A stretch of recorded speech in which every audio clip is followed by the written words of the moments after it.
Damai sejahtera Allah yang melampaui segala akal, itulah yang memelihara hati dan pikiranmu dalam Kristus Yesus Tuhan kita. Amin. Bapak, Ibu, dan Saudara yang terkasih dalam Kristus Yesus, firman Tuhan bagi kita pada ibadah Minggu Letare hari ini tertulis dalam kitab Efesus pasal 2 ayat 1 sampai ayat 10. Demikian. Kamu dahulu sudah mati karena pelanggaran-pelanggaran dan dosa-dosamu. Kamu hidup di dalamnya karena kamu mengikuti jalan dunia ini, karena kamu mentaati penguasa kerajaan angkasa, yaitu roh yang sekarang sedang bekerja di antara orang-orang durhaka. Sebenarnya dahulu kami semua juga terhitung di antara mereka, ketika kami hidup di dalam hawa nafsu daging dan menuruti kehendak daging dan pikiran kami yang jahat. Pada dasarnya kami adalah orang-orang yang harus dimurkai sama seperti mereka yang lain. Tetapi Allah yang kaya dengan rahmat, oleh karena kasih-Nya yang besar yang dilimpahkannya kepada kita, telah menghidupkan kita bersama-sama dengan Kristus, sekalipun kita telah mati oleh kesalahan-kesalahan kita. Oleh kasih karunia kamu diselamatkan, dan di dalam Kristus Yesus Ia telah membangkitkan kita juga dan memberikan tempat bersama-sama dengan Dia di sorga, supaya pada masa yang akan datang Ia menunjukkan kepada kita kekayaan kasih karunia-Nya yang melimpah-limpah sesuai dengan kebaikan-Nya terhadap kita dalam Kristus Yesus. Sebab karena kasih karunia kamu diselamatkan oleh iman, itu bukan hasil usahamu, tetapi pemberian Allah. Itu bukan hasil pekerjaanmu. Jangan ada orang yang memegahkan diri. Karena kita ini buatan Allah, diciptakan dalam Kristus Yesus untuk melakukan pekerjaan baik yang dipersiapkan Allah sebelumnya. Ia mau supaya kita hidup di dalamnya. Demikian firman Tuhan. Bapak, Ibu, dan saudara-saudari yang terkasih dalam Kristus Yesus, kita mungkin sering mendengar kalimat tidak ada manusia yang sempurna. Tidak ada manusia yang sempurna. Kalimat ini benar, kita meyakini dan kita tahu memang tidak ada manusia yang sempurna. Sebab kesempurnaan adalah hanya milik Tuhan yang kita percaya. Tetapi Bapak Ibu, kalaupun kita mengatakan tidak ada manusia yang sempurna, ini bukan dalam rangka untuk membenarkan segala perbuatan kita, segala tingkah laku kita, segala perangai kita, segala kesalahan kita yang kita perbuat dalam kehidupan ini. Itu bukan untuk dalam rangka membela kelemahan kita, membela kesalahan kita, dan membela dosa-dosa yang kita lakukan dalam kehidupan kita setiap saat. Tetapi ungkapan dan kalimat itu sebenarnya bagaimana kita berusaha supaya semakin lebih baik dari hari ke hari, dari waktu ke waktu di dalam kehidupan kita, bahkan sama dan meniru Kristus, Allah yang pemilik kesempurnaan itu. Oleh karena itu, dengan jelas bahwa kalimat itu mengajak kita untuk semakin memperbaiki kehidupan kita. Saya yakin mengatakan bahwa semua kita ini mempunyai masa lalu. Dan kalimat yang saya sebutkan tadi pun bukan untuk membela masa lalu kita, lalu kita katakan namanya juga manusia, tentu punya kesalahan, punya kekurangan, dan sebagainya dan seterusnya. Kita memiliki masa lalu, ada orang yang punya masa lalu yang kelam, punya masa lalu yang penuh dengan dosa, ada masa lalunya yang biasa-biasa saja, ada yang masa lalunya penuh dengan tangis dan pergumulan, banyak masa lalu yang membuat kita harus merana, bergumul dan sebagainya.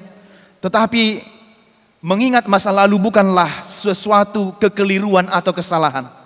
Tapi kalau kita mengingat masa lalu, justru masa lalu yang kita ingat itu adalah untuk mendorong kita, memotivasi kita untuk kehidupan yang lebih baik di masa yang akan datang. Karena kita tahu kita hidup dan berada di perjalanan kehidupan ini, kita berada dalam 3 masa: masa lalu, masa kini, dan masa yang akan datang. Tentu apa yang kita lakukan di masa lalu, apa yang kita lakukan di masa kini akan mempengaruhi bagaimana masa depan kita kelak, bagaimana masa yang akan kita lalui besok. Karena itu masa lalu sudah pasti sudah berlalu. Jangan lagi terlena dan memikirkan masa lalu sehingga kita susah untuk move on dan bergerak kepada masa yang akan datang. Masa lalu biarlah masa lalu. Tapi lewat masa lalu itu kita belajar untuk memperbaiki sesuatu kehidupan, sikap, perangai, dan hal yang lebih baik lagi di dalam kehidupan kita untuk menyongsong masa yang akan datang. Bapak Ibu, demikianlah dengan firman Tuhan yang kita dengarkan pada hari ini, bahwa di mana Rasul Paulus dengan tegas mengingatkan kepada jemaat di Efesus bahwa mereka yang dahulu juga adalah orang-orang yang hidup di dalam keberdosaan mereka. Sebelum mereka mengenal Injil dan sebelum mereka menerima Tuhan, sebelum mereka menerima Yesus sebagai juru selamat mereka, maka mereka juga tinggal dan hidup di dalam kegelapan. Mereka melakukan segala perbuatan-perbuatan yang tidak berkenan di hadapan Tuhan. Mereka melakukan segala pelanggaran-pelanggaran dan dosa-dosa besar di hadapan Tuhan. Itu sebabnya kita baca dalam ayat pertama, kamu dahulu sudah mati karena pelanggaran-pelanggaran dan dosa-dosamu. Kamu dahulu, masa lalumu dahulu, sebelum engkau mengenal Kristus, sebelum engkau mengenal juru selamat itu, kamu sudah disebut sebagai orang yang mati. Jadi kehidupan mereka sebelum mereka menerima Injil adalah kehidupan yang benar-benar hidup di dalam keberdosaan. Mereka memiliki banyak dosa dan pelanggaran-pelanggaran yang mereka lakukan. Bahkan mereka sesat, bahkan mereka hidup dalam kedagingan. Bahkan mereka mempercayakan kehidupan mereka kepada kekuasaan di dunia ini. Dan kehidupan mereka benar-benar bergelimang di dalam dosa. Bahkan mereka sudah disebut dengan orang yang mati. Mati artinya adalah menunjuk kepada kematian spiritual, kematian rohani. Karena mereka tidak mengenal Tuhan yang menjadi juru selamat dalam kehidupan mereka. Maka orang mati kita katakan tidak melulu hanya soal tidak bernapas dan atau berhenti bernapas, tapi adalah kematian juga adalah ketika kita mengenal Allah yang memberi atau menganugerahkan kehidupan kepada kita. Jadi ketika ada orang tidak mengenal Allah yang memberikan kehidupan kepadanya, itu juga dikenal sebagai orang yang sudah mati. Perbuatan-perbuatan yang dilakukan oleh jemaat, orang-orang yang ada di Efesus sebelum mereka menerima Kristus adalah yang pertama, mereka melakukan perbuatan yang mengikuti jalan dunia. Mereka melakukan perbuatan yang mengikuti jalan dunia. Ayat yang kedua, kamu hidup di dalamnya karena kamu mengikuti jalan dunia ini. Jalan dunia yang dimaksud adalah di mana mereka mengikuti iman, mengikuti kepercayaan yang taat kepada iblis, kepada berhala-berhala, dan kepada Baal atau dewa-dewa yang disembah oleh masyarakat Efesus ketika itu. Bahkan dewa-dewi kesuburan juga mereka turut ikut menyembah dalam hidup Hasipelebeguon yang tidak mengenal Kristus dan tidak mengenal Injil sama sekali. Dan mereka mengikuti jalan dunia ini, dan mereka tidak tahu jika jalan mereka itu sudah salah dan tidak benar di hadapan Allah. Yang kedua adalah mereka mentaati penguasa kerajaan angkasa, yaitu roh yang sekarang sedang bekerja di antara orang-orang durhaka. Mereka melakukan segala perbuatan-perbuatan yang durhaka, yang tidak tahu bersyukur dan tidak tahu berterima kasih. Dan mereka mentaati penguasa kerajaan angkasa yang mereka kira dan mereka pikir memberikan kehidupan kepada mereka, padahal sejatinya bukan. Itu sebabnya mereka adalah disebut orang yang taat kepada penguasa kerajaan angkasa. Yang ketiga adalah hidup mereka dalam nafsu dan kedagingan, dalam keberdosaan dan dalam kejahatan.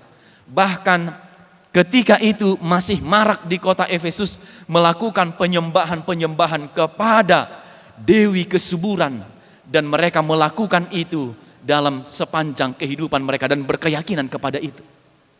Bahkan yang paling lebih memprihatinkan adalah para laki-laki harus pergi ke kuil itu untuk bersama-sama dengan dewi-dewi kesuburan itu, dan di sana mereka melakukan perbuatan-perbuatan yang tidak atau yang maksiat, yang benar-benar tidak seturut dengan apa yang dikehendaki oleh Tuhan.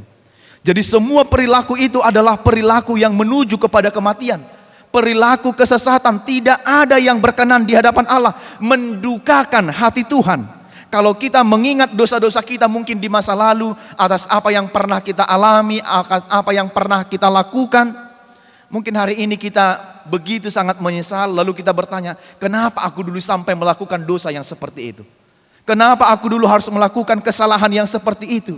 Kenapa aku harus sampai kepada titik dan kesalahan yang tak terpikirkan seperti itu?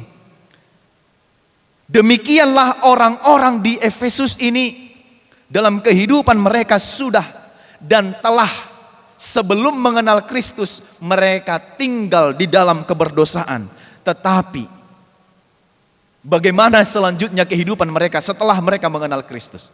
Maka pada ayat yang keempat dan seterusnya di situ dikatakan, tetapi Allah yang kaya dengan rahmat oleh karena kasih-Nya yang besar yang dilimpahkannya kepada kita telah menghidupkan kita bersama-sama dengan Kristus.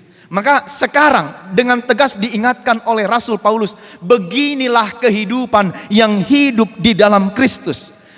After dan before.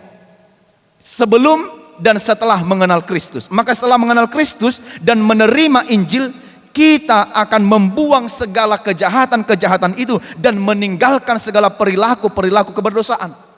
Tidak harus ada lagi dan tidak boleh ada lagi yang tinggal dalam kita, karena kita sudah menjadi ciptaan yang baru di dalam Kristus. Maka segala hidup dalam keberdosaan itu harus dibuang. Kita ibaratkan ibarat kita mandi Amanginang, Bapak Ibu. Kalau kita mandi tentu kita membersihkan segala tubuh kita ini, dan kita berusaha sampai bagaimana supaya tubuh kita ini bersih. Demikianlah orang yang setelah menerima Kristus itu harus tinggal di dalam Kristus dan meninggalkan semua keberdosaan mereka. Dan harus mampu menanggalkan serta meninggalkan segala kejahatan itu.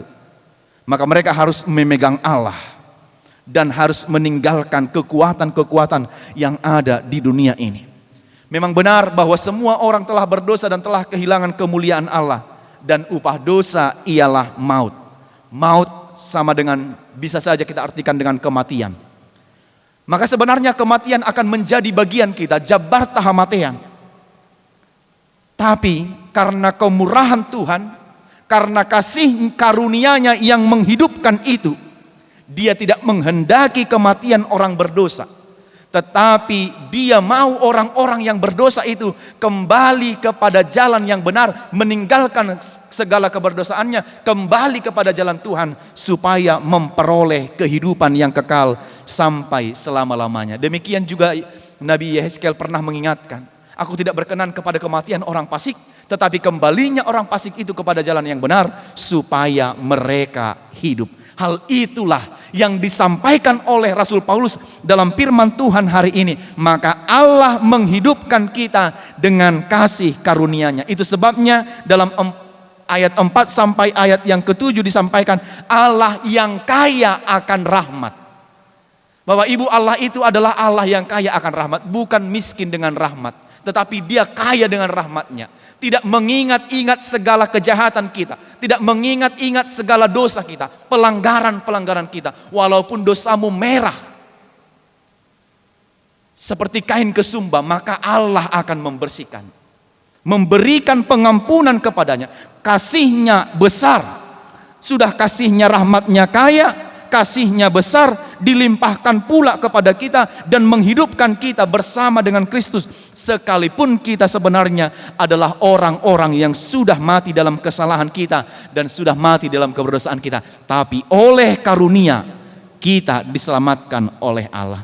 Tidak sampai di situ Bapak Ibu, di dalam Yesus Ia telah membangkitkan kita dan juga memberikan tempat bersama-sama dengan Dia di sorga, supaya di masa yang akan datang Ia menunjukkan kekayaan kasih karunia-Nya yang melimpah-limpah karena kebaikan-Nya di dalam Yesus.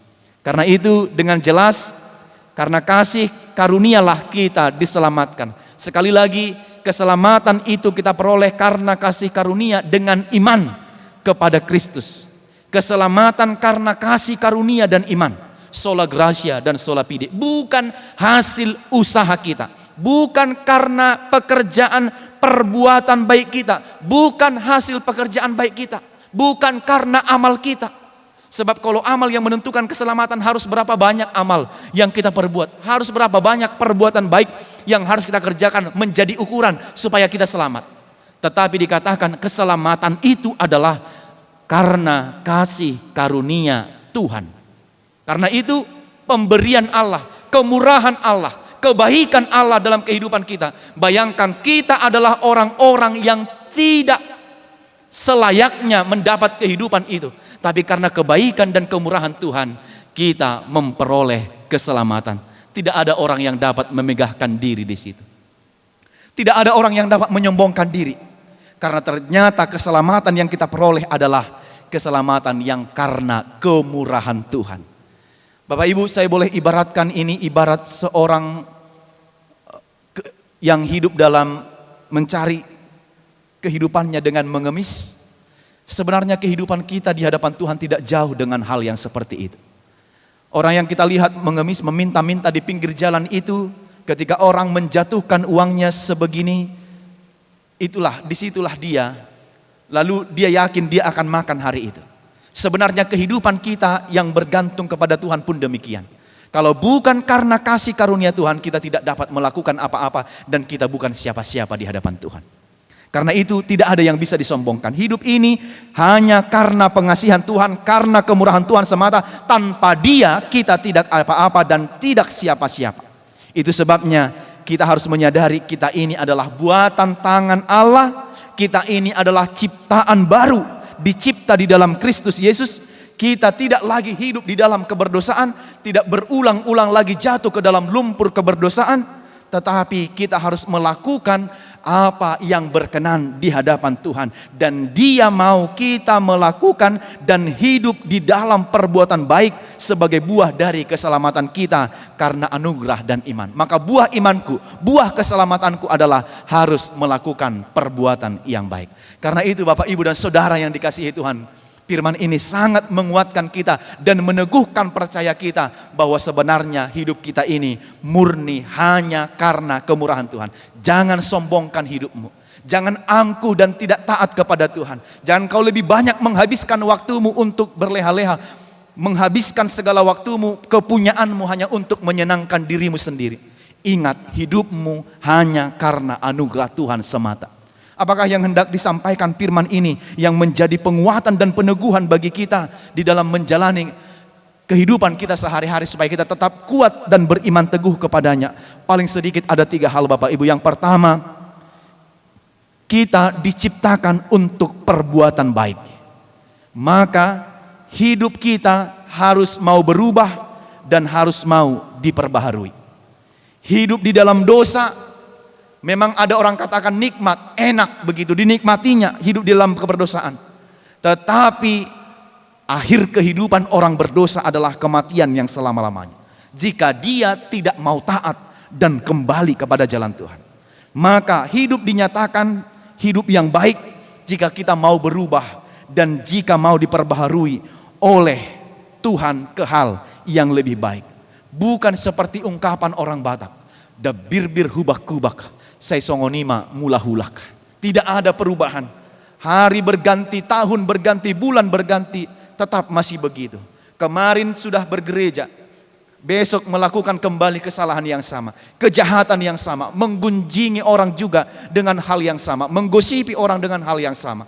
Itu bukan perubahan, tapi itu juga justru adalah kejahatan. Maka kita sadar akan dosa dan kesalahan kita harus berbalik, kita harus bertobat dan percaya kepadanya. Masa lalu biarlah masa lalu, tapi kita harus menyongsong masa depan yang lebih baik, yang lebih cerah lagi di hadapan kita. Begitulah prinsip orang yang beriman.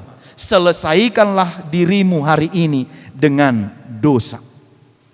Ya, jika orang tahu jalan yang benar tapi tidak dijalani, sebenarnya dia juga adalah orang yang sesat. Kalau kita tahu jalan yang benar itu adalah ini, maka kita harus menjalaninya dan berjalan pada jalan itu. Itulah yang dinyatakan sebagai orang yang berubah dan melakukan yang terbaik di hadapan Tuhan. Yang kedua, hanya kasih karunia Tuhan yang menghidupkan kita. Bapak Ibu, betapa Tuhan peduli dengan kita. Ia tidak mau melihat manusia yang diciptanya itu hidup di dalam keberdosaan, hidup di dalam pelanggaran, dan mati di dalam keberdosaan itu tanpa kembali kepada jalan Tuhan. Namun karena kasih karunia-Nya, Ia menghidupkan kita dan kita beroleh keselamatan. Tuhan mau kita semua selamat. Tanpa kasih karunia-Nya, sesungguhnya kita sudah mati. Maka syukurilah kemurahan Tuhan yang begitu sangat murah, yang Dia berikan bagi kita dengan harga yang sangat mahal, yaitu dengan darah anaknya yang kudus, yang berkorban di kayu salib. Maka di masa pandemi ini juga kita harus menyadari bahwa hidup kita ini adalah hanya karena kasih karunia Tuhan saja. Kalau kita boleh sehat hari ini, boleh bersyukur hari ini, boleh beribadah hari ini bersama-sama dengan keluarga, bukan karena hebat kita, bukan karena baiknya kita mengikuti protokol ketetapan pemerintah, bukan karena baiknya kita menjalankan semua kehidupan ini sesuai dengan apa yang dianjurkan, tetapi kehidupan apa yang kita alami dan hidupi ini adalah karena kasih karunia Tuhan saja. Yang ketiga dan yang terakhir adalah lakukan yang terbaik sebagai buah iman kita selagi waktu masih ada. Bapak Ibu, jangan tunda-tunda, jangan tunggu-tunggu untuk melakukan sesuatu yang baik selagi waktu masih ada, karena kita tidak tahu. Ya, selagi waktu masih ada, sebab itu adalah buah dari segala pengenalan kita, keimanan kita, kepercayaan kita kepada Yesus, kepada Allah yang telah menyelamatkan kita oleh karena anugerahnya. Kalau kita menyatakan diri kita ciptaan yang baru, natinop panai baru, hobasma tuaka ulaun nadinggan, maka bergegaslah untuk segala pekerjaan-pekerjaan baik di dalam kehidupan kita.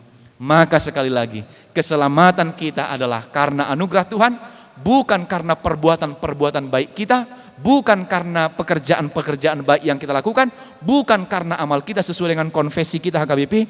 Itu adalah karena anugerah Tuhan saja.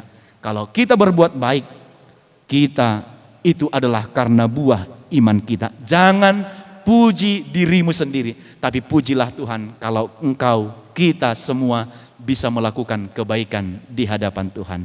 Sekali lagi, hiduplah dalam kasih karunia-Nya. Karena sejatinya hidup kita karena kasih karunia Tuhan saja. Amin. Kita berdoa.